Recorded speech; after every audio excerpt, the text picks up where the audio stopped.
திருவள்ளூர் அரசு மருத்துவக் கல்லூரி முன்பு துணை முதலமைச்சர் உதயநிதி ஸ்டாலின் திமுக வேட்பாளர் வி.ஜி. ராஜேந்திரனுக்கு வாக்கு சேகரித்து வருகிறார். அதனை நேரலையில் பார்க்கலாம்.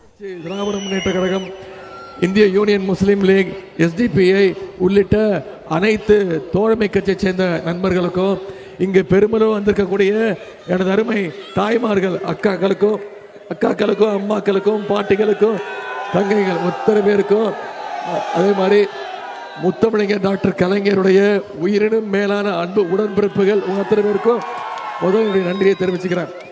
ஒரு நல்ல வேட்பாளர், சூப்பர் வேட்பாளரை தலைவர் அவர்கள் உங்க இடத்துல ஒப்படைச்சிருக்கிறாங்க. கரெக்டா?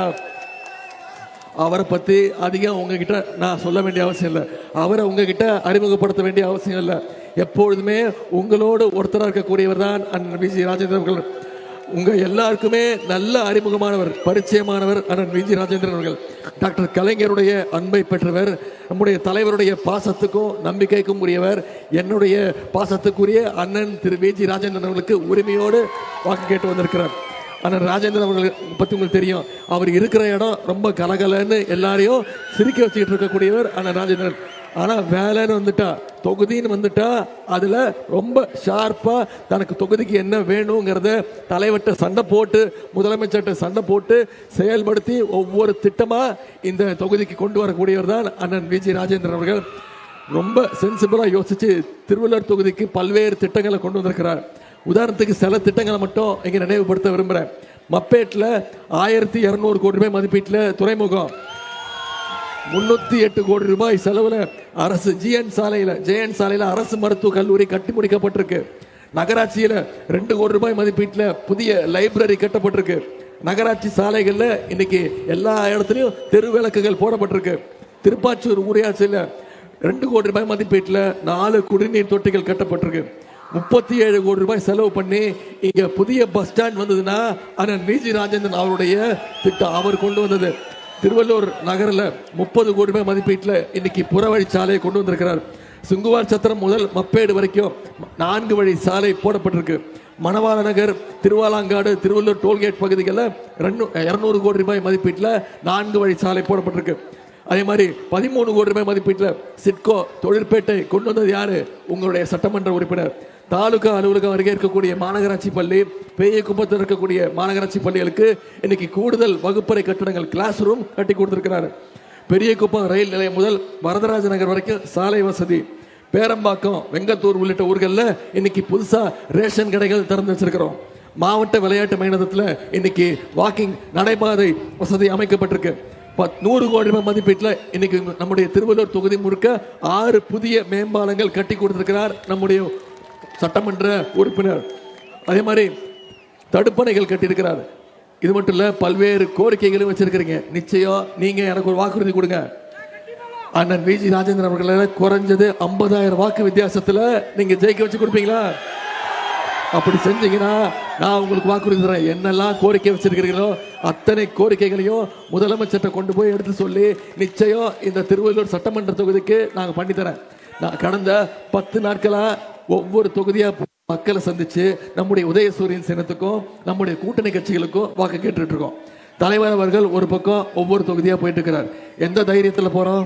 கடந்த 5 வருஷமா என்னென்ன வாக்குறுதி கொடுத்துருக்கிறோமோ அதெல்லாம் செஞ்சிருக்கோங்கிற அந்த தைரியத்தில், அந்த உரிமையோட போய் மக்களை சந்திக்கிறோம். உதாரணத்துக்கு 2-3 திட்டங்களை மட்டும் சொல்றேன். போன முறை சட்டமன்ற தேர்தல் போது நாம சொன்ன முக்கியமான வாக்குறுதி, பெண்களுக்கு கட்டணமில்லா பேருந்து திட்டம் கொடுப்போம்னு சொன்னோம். கொடுத்தோமா இல்லையா? நம்முடைய தலைவர் முதலமைச்சராக பொறுப்பேற்று போட்ட முதல் கையெழுத்து பெண்களுக்கு கட்டணமில்லா பேருந்து திட்டம். ஒவ்வொரு மகளிரும் மாசம் 900 ரூபாயிலிருந்து 1000 ரூபாய் வரைக்கும் சேமிச்சிருக்கிறாங்க. அதே மாதிரி அரசு பள்ளியில குழந்தைங்க வந்து படிக்கும் போது பசியோட படிக்க கூடாது. அதனால குழந்தைங்க காலைல பள்ளிக்கூடத்து வந்தாங்கன்னா தரமான காலை உணவு திட்டத்தை அறிமுகப்படுத்தியிருக்கிறோம். 1ஆம் வகுப்பிலிருந்து 5ஆம் வகுப்பு வரை படிக்கக்கூடிய அனைத்து குழந்தைகளுக்கும் முதலமைச்சர் காலை உணவு திட்டம் போயிட்டு இருக்கு.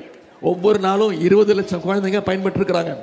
சரி, பசங்களை ஸ்கூலுக்கு வர வச்சுட்டோம், அடுத்து கல்லூரிக்கு வர வைக்க வேணாமா, படிக்க வைக்க வேணாமா?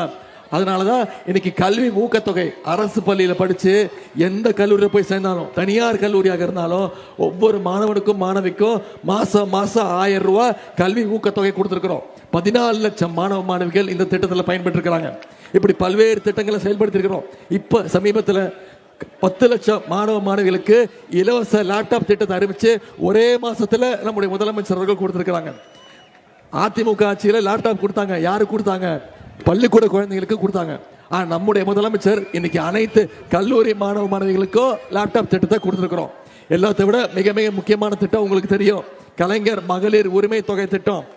1,31,00,000 மகளிருக்கு கடந்த 3 வருஷமா மாசம் மாசம் 1000 ரூபாய் கொடுத்திருக்கிறோம். அந்த திட்டத்தை எப்படியாவது நிப்பாட்டணும்னு அதிமுகவும் பாஜகவும் முயற்சி பண்ணாங்க.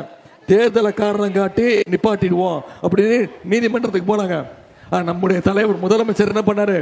பிப்ரவரி மாசம், மார்ச் மாசம், ஏப்ரல் மாசம் 3 மாசத்துக்கு சேர்த்து 3000 கோடைகால சிறப்பு நிதி 2000 5000 ரூபாய் ஒரே நாள்ல 1,31,00,000 மகளிருக்கு, 1,31,00,000 குடும்பங்களுக்கு 5000 ரூபாய் நம்முடைய முதலமைச்சர் கொடுத்தாரு.